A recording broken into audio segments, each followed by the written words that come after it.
ኣብ ተፈላለየ ግዜ ዓለምና ብተፈጥሮ ይኹን ሰብ ስራሕ ሚዛና ክትስሕት እንኮላ ናተዓዘብና ኢና ንርከብ።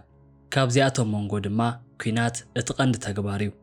ናይ ወዲ ተባዕታይ ሕፅረት ኣብ መላእ ዓለም እናተረኣየ ከም ዘሎ ብዙሓት ጽንዓት ዋላ እኳ እንተሓበሩ ንሎም መዓንቲ መሪፀ ዘምጻኹልኩም ሃገር ግና ብናይ ዓለም ባንኪ ይኹን ብሲኣይኤፍ መረዳእታ ተደሪኸ ደቂ ተባዕትዮ ብልክዕ እውን ከም ሃብቲ ገይረን ዝሪኣ ሃገራት ሒዘልኩም መፂ ኣለኹ። ኣብዚኣተን ሃገራት ናይ ተባዕትዮ ሕፅረት ንምቕራፍ ዘድሊ ነገር ኩሉ እናፈጸማየን ዝርከባ ኮይኑ ግና እቲ ጸገም እናበኣሰ እምበሪ ከም መሓይሻ ይተረኣየን እዩ። እቶም መንግስታት እዘን ሃገር እውን መፍትሒኡ ዝበልዎ ነገር ኩሉ እናፈጸሙ እዮም ዝርከቡ። ካብዚኣቶም እቶም ሒደት ድማ ናይ ደቂ ተባዕትዮ ሓደጋ ዘለዎም ስራሕቲ ምንካይን ደቂ ተባዕትዮ ካብ ዝተሰደድሉ ሃገር ተመሊሶም ንክመፁ ኣብ መበረታታዕን ሓገዝ ገንዘብ ምሃብን ተጸሚዶም እዮም። እዚ ኩሉ እናፈጸሙ እውን ሚዛናዊ ክኾነሎም ስለ ዘይከኣለ ካብ ካልኦት ሃገራት ንዝመፁ ደቂ ተባዕትዮ ተመሊሶም ንከይኸዱ ዝገብር ዓይነት ናይ ኢሚግሬሽን ስራሕቲ እናሰርሖም ዝርከቡ ኢሉ እውን ናብዚኣተን ናይ ኤውሮጳ ሃገራት ካብ ካልእ ክፋል ዓለም ደቂ ተባዕትዮ ምምጻእ ቀሊል እናኾነ መፂኡ እዩ። ኣብዚኣተን ሃገራት ንናይ ደቂ ተባዕትዮ ሕፅረት ዝኾኑ እቶም ቀንዲ ምኽንያት ኩናት ኢሉ እውን ናይ ኣልኮል መስተን መደንዘዚ ሓሽሽ ምጥቃምን እዮም። ብኸምዚ ምኽንያት እውን ናይዚኣተን ሃገራት ኣዋልድ ሃገረን ገዲፈን ናብ ወዲ ካልእ ዜጋ ምጥማት ካብ ዝጅምራ ብዙሕ ግዜ ቁፂሩ እዩ። ከም ላቲቪያ፣ ሊትዌንያ፣ ቤላሩስ፣ ዩክሬን ይኹን ሩስያ ዝዓይነተን ሃገራት ናይ ኣዋልድ ቁፅሪ ካብ ደቂ ተባዕትዮ ዝበለፀሉ እቲ ቀንዲ ምኽንያት ኣብ 21 ክፍለ ዘመን ብዘሕለፈዎ ልዑል ዝኾነ ናይ ኩናት መድረኽ ብፍላይ እውን እቲ በቲ ካልኣይ ናይ ዓለም ኩናት ምኽንያት እዩ ነይሩ። እዚኣቶም ኩናት ብሚልዮን ዝቑፀሩ ደቂ ተባዕትዮ ቀንፂሉ እዩ። እቶም መናእሰይ ኣወዳት ኣብ ኩናት እንትሞቱ እቶም እተረፉ ድማ ኣብ ከቢድ ዝኾነ ኣልኮልን ሓሽሽ ወልፍን ተጸሚዶም እዮም። እዚ እውን እቲ ናይ ህዝቢ በዝሒ ንክዛባዕ ምኽንያት ኮይኑ እዩ። ብርግጽ እውን ናይ ኣዋልድ ቁጥሪ ምንኣስ ማለት ኣብ ናይ ሓዳር ሰዓት ዝጥዕመን ሰብ ምሳኣን ከጋጥመን ዝገብር እዩ። ኣብ ሓደ ሃገራት እውን ምስዘይ ዕድሜን ክምርዓዋን ወይ እውን ከይተመርዓዋ ዕድሜን ንክሓልፍ ምኽንያት ኮይኑ እዩ። ናይ ደቂ ተባዕትዮ ቁጥሪ ውሕድ ክኸውን እንከሎ ናይ ኣዋልድ ሓላፍነት ኣዝዩ ከቢድ ኮይኑ ኢና ንረኽቦ። ሊትዌንያ ልክዕ ከም ጎረባብቲ ሃገራ ላቲቭ፣ ቤላሩስ ይኹን ዩክሬን ልዑል ዝኾነ ናይ ደቂ ተባዕትዮ ሕፅረት ዘለዋ ሃገር እያ። ብሰሜን ገጽ ላቲቪያ፣ ብምብራቕን ደቡብን ቤላሩስ፣ ብደቡብ ገጽ ፖላንድ፣ ብደቡብ ምዕራብ ገጽ ድማ ሩስያ ዘዋስንዋ ሃገራት እዮም። እዛ ሃገር ዳርጋ ልዕሊ ፍርቂ መሬታ ብኣግራብ ተሸፈነ እዩ። ካብ 2800 ንላዕሊ ዝኾኑ ቃላያት ዝሓዘት ሃገር እያ። እዚኣ ሃገር ብብዙሓት ቃላያትን ጫካን ተኸበበት ስለ ዝኾነት ንተፈጥሮ ፈተውቲ ኣዝያ ተመራፂት ሃገር እያ። ኣብ ባልቲክ ደንደስ ባሕሪ ትርከብ ሊቶንያ ነዊሕን ጽቡቕን ዝኾነ ናይ ባሕሪ ደንደስ ዝሓዘት ሃገር እያ። ካብዚኣቶም ውሽጢ እውን እቲ ግሮኒያን ስፒት ተባህለ ኣብ ናይ ዓለም ዩኔስኮ ተመዝገበ ክኾን እንከሎ ኣዝዩ ደስ በሃሊ ቦታ እዩ። ናይ ሊቶንያ ቋንቋ ሊትዌንኛ ክበሃል እንከሎ ኣብ ዓለም ካብ ዝርከቡ ኣዝዮም ናይ ጥንቲ ቋንቋታት እቲ ሓደ እዩ። ኣብ 2024 ዝወፀ መረዳእታ 208 ሚልዮን ህዝቢ ዝሓቆፈት ከም ዝኾነት ክግለጽ እንከሎ እቲ 54 ካብ ሚእቲ ናይ ኣዋልድ ብዝሒ ቁፅሪ እዩ። ኣብ ሊቶንያ ዝርከቡ ናይ ኣልኮል ልዑል ውልፋት ደቂ ተባዕትዮ ኣብ ንኡስ ዕድሚኦም ንኽሞቱ ይኹን ብድንዛዘ ኣዋልድ ናይ ዘይምድላይ እቲ ቀንዲ ምኽንያት ኮይኑ እዩ። ካብ ኣልኮል ዝሃደሙ ኣወዳት ድማ ብናይ ኢኮኖሚ ውድቀት ምኽንያት ናብ እንግሊዝ ይኹን ጀርመን ዝዓይነተን ሃገራት ብስደት መልክዑ ንክኸዱ መሪፆም እዮም። እቲ ካልእ ጸገም ድማ ኣብዚኣ ሃገር ዝርከቡ ተባዕትዮ ካብ ኣዋልድ ብ4 ዕፅፊ ህይወቶም ናይ ምጥፋእ ሕማቕ ልምዲ ዝሓዙ እዮም። እዚ ማለት ኣብ ሊትዌንያ ካብቶም 100 ንርእሶም ዘጥፍኡ ሰባት መንጎ እቶም 75 ዝኾኑ ደቂ ተባዕትዮ እዮም።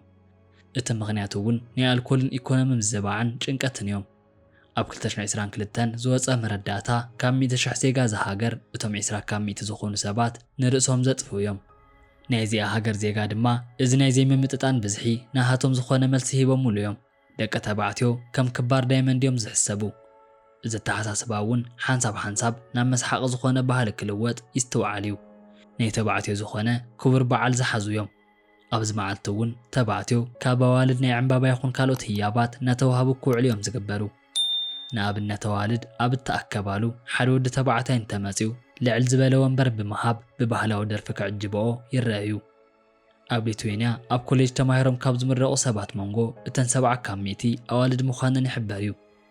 ናይ ሓዳር መጻምዲ ብምስኣን ምኽንያት ግና ብብዝሒ ናብ ጀርመን፣ እንግሊዝን ፊንላንድን ዝዓይነተን ሃገራት ብምኻድ ደቂ ተባዕትዮ ክእልሻ ምርኣይ ልሙድ ነገር እዩ። ብኸምዚ ምኽንያት እውን ኣብ ሃገረን ብምዃን ምስ ካልእ ሃገር ዜጋ ሌላ ምግባር ዝመዓድ ባህሊ ኮይኑ እዩ። ኣብ ሊትዌንያ ኣብ ሓደ ፓርቲ ኣዋልድ ደቂ ተባዕትዮ ኣቓልቦ ክሰርቃ ብምሕሳብ ሓንሳብ ናይ ምህዳን ዝዓይነቱ ፀዋታ ይፈጥራየን። ንኣብነት ሓደ ተባዕታይ ናብ ፓርቲ ክመጽእ እንከሎ ናይቲ ፓርቲ ጠርነፍቲ ምስ ዝኾነ ኣዋልድ ድምቕ ብዝበለ ጣቕዒት ክቕበልኦ ዝገብር ፀዋታ እዩ። ካብኡ እውን ኣብኡ ዝርከባ ኩለን ኣዋልድ ነቲ ተባዕታይ ናሃተን ንምግባር ብዙሕ ዓይነት ሜላ ክጥቀማ ምርኣይ ልሙድ እዩ።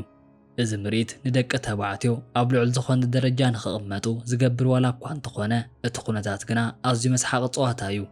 እቲ ካልእ ድማ ናይ ሓዳር መጻምዲ ይደልየ ዝብል መጽሔታት ምጥቃዕ ዝኣመሰሉ እዮም። ኣብ ሓደ ናይ ሊትዌንያ ከተማታት ኣብ ኣውቶቡስ እውን ከይተረፈ ኣዋልድ ናይ ሓዳር መጻምዲ ኣደሻ መጽሔትን ትጥቃዓ ምርኣይ ልሙድ ተግባር እዩ። ኣብ ሓደ እውን ካብዚ ብኢሱ ኣዝያ ወሓለ ዝኾነት ንደቃ ትሕብሕብ ጓል ንሓዳር ድልውትያ ዝብል ጽሑፍ ምርኣይ ኣዝዩ መስሓቂ ኮይኑ እዩ። ብተወሳኺ እውን ናይ ደቂ ኣንስትዮ ማሕበራት ተመስሪቱ እዩ። እዚኣተን ማሕበራት እውን ሓንሳብ መስሓቂ ዝኾነ ናይ ፍቕሪ ታሪኻት ብምድላው ናይቲ ነዋልዲ መንፈስ ልዕል ንኽብል ይተሓጋገዛየን። ናብታ ካልእቲ ሃገር ድማ ክወስደኩም ስማ ላቲቪያ ብዝብል እያ ትጽዋዕ። ናይዚ ዓይነት መስሓቂ ባህሊ ካብ ላቲቪያ እውን ተሓበ ኣይኮነን። ላቲቪያ ኣብ 2024 ኣብ ዝወፀ መረዳእታ 1.9 ሚልዮን ዜጋ ዝርከብዋ ሃገር ክትኮን እንኮላ ብሰሜን ገጽ ኤስቶንያ፣ ብደቡብ ገጽ እውን ሊቶንያ፣ ብምብራቕ ገጽ ሩስያን፣ ብምዕራብ ገጽ ድማ ባልቲባር ዝዋሰና ሃገራት እየን። ብሓፈሻ ካብዚ 1.9 ሚልዮን ህዝቢ እቲ 55 ካብ ሚእቲ ኣዋልድ እየን ዝርከብኦ። ናይዛ ሃገር ተባዕትዮ ኣብ ጭንቂ ብምእታው ብሓሙሽተ ዕጽፊ ርእሶም ናይ ምጥፋዕ ዕዱል ዝሓዙ እዮም። ኣብ 2024 ላቲቪያ ናይ ኤውሮጳ ኣባል ሕብረት ኮይና ካብቲ ጽንበር ንድሓር ብ100,000 ዝቑጸሩ ተባዕትዮ ናብ ምብራቕ ኤውሮጳ ተሰዲዶም እዮም። ብኸምዚ ምኽንያት እውን ኣብቲ መበል ካልኣይ ዓለም ኩናት ተወዲ ወዳት ከይኣክል ብስደት ክጸንቱ ስለ ዝተገብረ ካብዚ ብኢሱ ኣብ ሓደ ቦታታት እውን ኣዋልድ ጥራይ ዝርከብኦ ሰፈር ይርከብ እዩ። ላቲቪያ ኣብ ዓለምና ናይ ኣዋልድ ቁጽሪ ካብ ተባዕትዮ ብዝሕ ሬሾ እናመርሕቲ ትርከብ ሃገር እያ። ከምዚ ዝኾነሉ እውን ድሕሪ መበል ካልኣይ ዓለም ኩናት ዝበጽሕ ናይ ተባዕትዮ ሞት ምኽንያት እዩ ነይሩ። እዚ ናይ ህዝቢ ቁጽሪ ብዘይ ምምጥጣኑ ግና ናይ ላቲቪያ ባህሊ ይኹን መነባብሮ ሜላ ፍሉይ ዝኾነ ቅርጺ ሒዙ ይዝርከብ። ኣብ ላቲቪያ ኣዋልድ ኣብ ስልጣን ይኹን ካልኦት ነገራት ልዑል ዝኾነ ቦታ ዝሓዛየን። ናይ ላቲቪያ ኣዋልድ ብጽባቐአን ይኹን ኣከዳድነአን ኣዝየን ዝፍለጣ ሰባት እየን። እዚአን ኣዋልድ ንርእሰን ኣዝየን ዝመላኽዓ ኣዋልድ እየን። ፋሽን ሰዓብትን ኩል ግዜ እውን ምልኩዓትን ምምሳል ዝጽዕራ ሰባት እየን። ወላ እኳ ክንዲ ትዝኣክል ናይ መጻምዲ ሰብ ምስኣን ኣዝዩ ከቢድ እንተኾነ ሓደ ግዜ ኩነታት መስሓቂ ዝኾነ ተግባር ዝፈጥር እዩ። ንኣብነት እውን ናሃተይ ልዑል ኣበይ ኮን ይህሉ ዝብል ድራማ ዝዓይነቱ ምድላው ከቕርባ እዩ ዝረአ። እዚ እውን ነቲ እንኮ ዝኾነ ጸገመን ብቐልዲ መልክዕ ዝገልጻሉ መገዲ እዩ። ላቲቪያ ኣብ ናይ ባልቲክ ባሕሪ ደንደስ እትርከብ 500 ኪሎ ሜትር ዝንውሓቱ ጽቡቕ ናይ ባሕሪ ቦታ ርከብ እዩ። ናይ ላቲቪያ ኣዋልድ ናይ ሓዳር መጻምዲ ንምርካብ ዝገብርዎ ጻዕሪ ናብ መስሓቂ ተግባር ዝልውጥ ኮይኑ እዩ። ሓደ ላቲቪያዊ ተባዕታይ ናብ ሬስቶራንት ኣትዩ እንትበልዕ ኣብ ዙርያኡ ዝርከብ ኣዋልድ ኣቓልቡ ንምስሓብ ዝገብርዎ ተግባር ባችለር ፓርቲ እዩ ዝበሃል።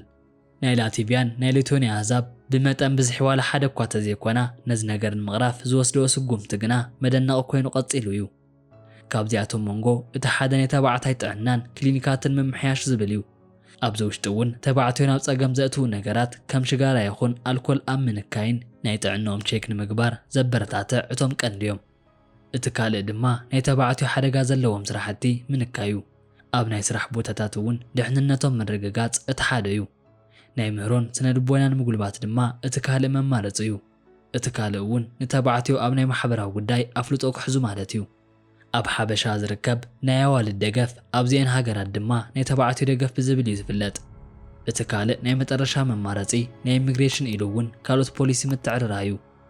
ስዒቡ እውን ናብ ሊትዌንያ ይኹን ላቲቪያ ካብ ካልኦት ናይ ኤውሮጳ ሃገራት ኣወዳት ክፈልሱ ምርኣይ ልሙድ ተግባር እዩ።